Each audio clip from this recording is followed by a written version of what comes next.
Aanaa Giddaa ayyaana bulchiinsa magaalaa Angar guuteetti milishaan bilxiqinnaa tokko fakkaatota isaan hidhaatti darbatame. Gabaasa qindaa'eef jaalfalmataa lammii.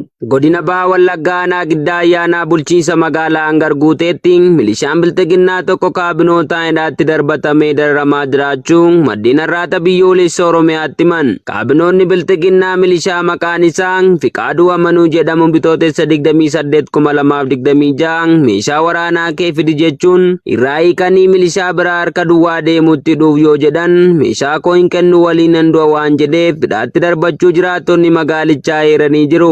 Akka jiraattonni Oromiyaa Naashinaal Miidiyaa dubbise himanitti milishaan finxaaleeyyii Amaaraa Faannoo jechuun of waaman akka ilmaan Oromoo irratti gocha gara jabinaa hin raawwanneef gaaffii kaasaa turuu isaaf kaabinoonni bilxiqinnaa immoo yakkanii hidhaatti darbachuun garmalee dararaa kan jiran ta'uu dubbatu. Jaleewwan bilxiqinnaa akkuma impaayiratiitti gaaffii walirratti kaasanii sammuu walii gooluun rakkoo isaan gidduutti uumamu gara jallina hamaatti wal fudhatanii yeroo gara yerootti miidhaa ulfaataa walii isaanii walirratti raawwachuun cimsanii itti fufanii jiru. Aanaa Dugdaa keessatti saamichi maallaqaa maqaa uffata milishaa fi ijaarsa dhaabbata waliin isaa hin beekamneen jabaachuun ifoome. Dabalata isaaf Jaalbooree Addunyaa. Godina Bahaa Shaggar Aanaa Dugdaa magaalaa Maqii keessatti eebila 3/2026 saamichi maallaqaa maqaa uffata milishaa fi ijaarsa dhaabbata waliin isaa hin beekamne kan maqaan barjaa isaa dhaabbata walii Galaa Urjii itti gaafatamummaan isaa murtaa'e kan teessoon isaa Bishooftuu Dukam jedhamuun tokkoon manneen jiraattotaa irra deemuun qarshii 1800 guuraa jiraachuu jiraattonni har'aata biyyoolessa Oromiyaatti himan. Maqaa uffata milishaa jedhuun ammoo qarshii 1,000 dirqamaan kaadroonni biltsiginnaa waraana waliin ta'uun uummata irraa nagee tokko malee fuuchaa akka jiran jiraattonni magaalichaa saamicha kanaaf saaxilaman dabaluun himanii jiru. Akka jiraattonni magaalichaa yaada isaanii addeessanitti saamichi maallaqaa kan duraanii caalaa bifa jijjiirrachuun maqaa waliin isaa hin beekamnee fi bu'aan maallaqichaa maal akka ta'e hin beekne kaadiree biltsiginnaa bulchiinsaanichaa maqaan isaa Gurraachoo jedhamuun guutummaa magaalichaa keessatti raawwachaa jira jechuun itti dabaluun ifoomsanii jiru. Akkuma aanichaatti kan duraan uummanni hojii misoomaa irratti bobba'uun jireenya isaa fooyyessee jiraatu saamtonni abbaa irree Koloneel Abiy Ahmed ajaja irraa fudhachuun waraana uummatatti bobbaasanii hojiin qonnaa bifa kamuu eeyyama kaadrotaatiin ala kan hin qotamne ta'uun kaadroonnis tooftichi isaaniif mijachuun namoota maallaqa irraa saamanii fi biltsiginnaa utubaniif qofa eeyyamuun kufaatiin dinagdee kan yeroo kamuu caalaa ammaatee dararaatee jira. Murni uummataaf naatoo hin qabne biltsiginnaan kufaatii dinagdee fi maraamartoo siyaasaan rakkoo keessa seenuun waan qabee gadhiisu wallaaluun saamicha qindaateen guyyuu uummata qaala'insa jireenyaatiin waadamaa jiru irratti hiraarfama agan hin jedhamne raawwachaa jiru. Murni bilxiginnaa osoo uummanni ajjeefamuu jijjiirama faarsuun uummataaf iddoo akka hin kennine akeeka jedhu jiraattonni magaalaa Finfinnee fi Adaamaa. Jaal Irbuu Dhugaa waan qindeeffatte qabdi. Yeroo itti lubbuun ilma namaa gatii dhabaa deemaa jirutti keessattuu daa'imman kichuu dabalatee lammiileen nagaan jiraatan impaara Itoophiyaa keessatti ajjeefamuu, saamamuu, qe'ee isaanii irraa buqqifamuu akkasumas dararaa ulfaataa keessa darbuun daran hammaachaa jira. Haala kana keessatti kabajni waggaa 8ffaa aangoo qabachuu Koloneel Abiy Ahmed kabajamee darbe yaaddoo guddaa uumeera. Jiraattonni magaalaa Finfinnee fi Adaamaa har'aata biyyoolessa Oromiyaaf yaaddoo isaanii qoodan akka jedhanitti yeroo rakkoon uummataa hammaataa jiru kanatti misoomaan dhaadachuun murna PP irraa mul'atu dantaa sabaaf quuqama dhabuu fi lammiilee irratti qoosuu fakkaataa jedhu. Akka isaan ibsanitti misoomni lubbuun namaa keessatti hin eegamne hiika hin qabu. Yeroo lubbuun qaaliin bilaashatti baddu keessatti ijaarsi manneenii fi miidhaginni magaalaa qofti akka milkaa'inaatti dhiyaachuun dhugaa jireenya uummataa dhoksuuf yaalii ta'uu himu. Dabalataanis hojiiwwan kunneen faarse bultootaa fi kaadiroota murna PP qofaaf kan tajaajilan ta'uu ibsanii uummanni bal'aan ammoo jireenya gadadoo keessatti kufee jiraachuu himu. Rakkoon nageenyaa, hojii dhabuu fi qaala'insi jireenyaa hammaachuun jireenya isaanii daran ulfaachaa jiraachuus dubbatu. Jiraattonni kunneen adeemsi murna PP ammaa kun sirna diimokiraasii ijaaruu osoo hin taane sirna mootummaa giddugaleessa cimaa deebisuuf yaalii taasifamaa jiru ta'uu ibsu. Kanaafis sirna Minilik fakkaatu haaromsuuf tattaaffiin jira jechuun ibsan.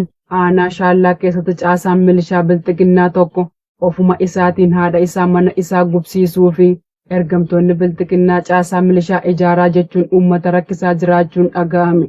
Jaalkennaa sabaa dabalata qaba. Godina Arsii Lixaa Aanaa Shaallaa ganda qobboo lamaanii jedhamu keessatti caasan milishaa gandicha keessatti dhalatee guddate achumatti hojii milishummaa hojjechaa ture. Yeroo hojiidhaaf godina Arsii Bahaa Aanaa Muneessaa ganda Heebana Laaqichaa geessanitti haadha isaatiin mana kiyya gubi jedhee itti erga haati isaa halkan dukkanaan da'eeffattee gubdee booda diinatu narraa gube jedhee biltsiginnatti iyyachuun ergamtootni sirnichaa hawaasan isintu jalaa gube jechuun hawaasa qarshii guursisee mana ijaarsisaa fi jiraachuu jiraattonni ibsaniiru.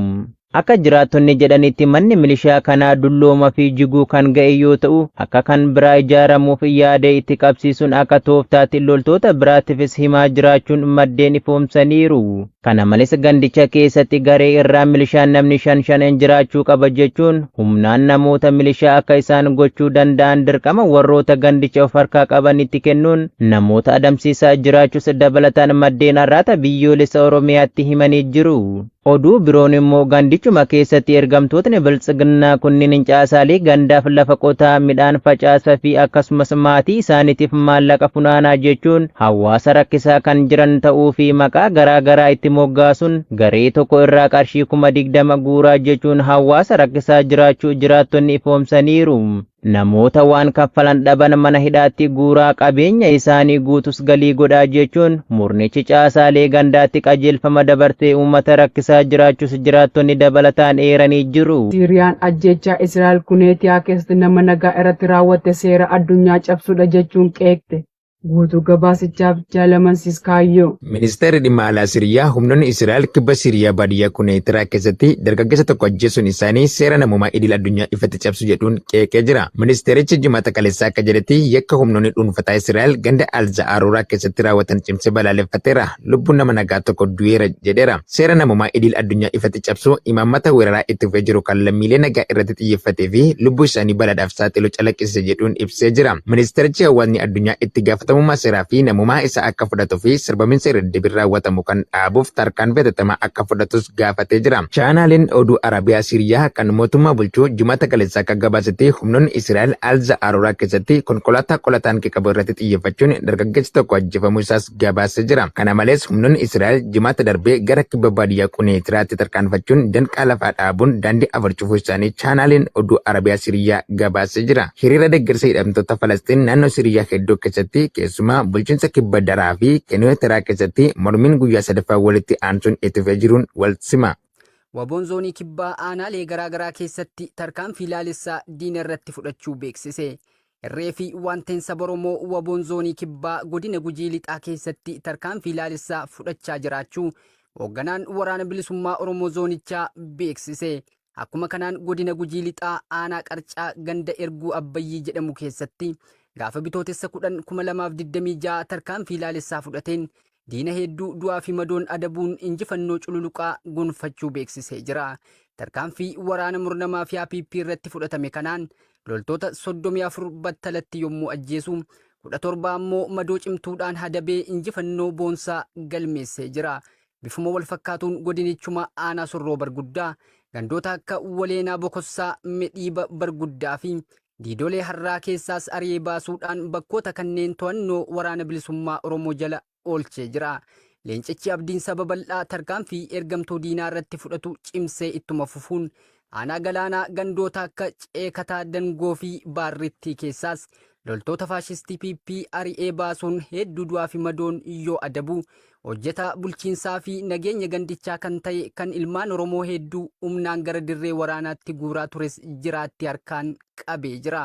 Gama meeshaatiin PKM tokko akaamaa hedduu piistoo tokko hidhannoo mudhii tokkoo fi uffataalee waraanaa garaagaraa dugda diinaarraa hiikuun galii dantaa qabsoo bilisummaa Oromoof oolchee jira. Tarkaanfii waboon humna waraana biltsiginnaa irratti fudhatu daran jabaatee itti fufaa.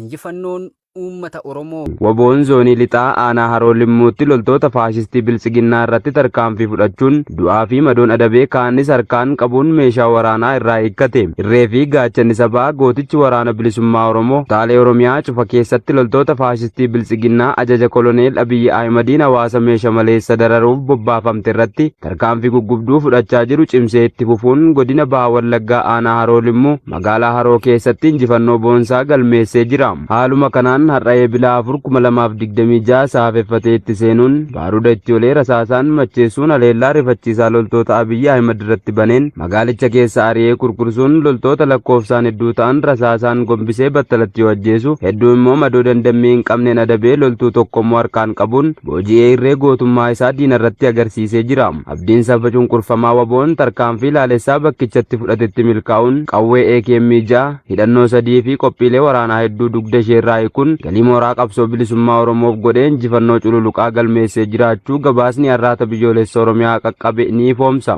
Tarkaanfii gootichi waraana bilisummaa Oromoo goleewwan Oromiyaa cufa keessatti loltoota faashistii bilisiginnaa hawaasa dararuuf bobbaafamtu irratti fudhatu daran cimee itti fufa. Injifannoon uummata Oromoo.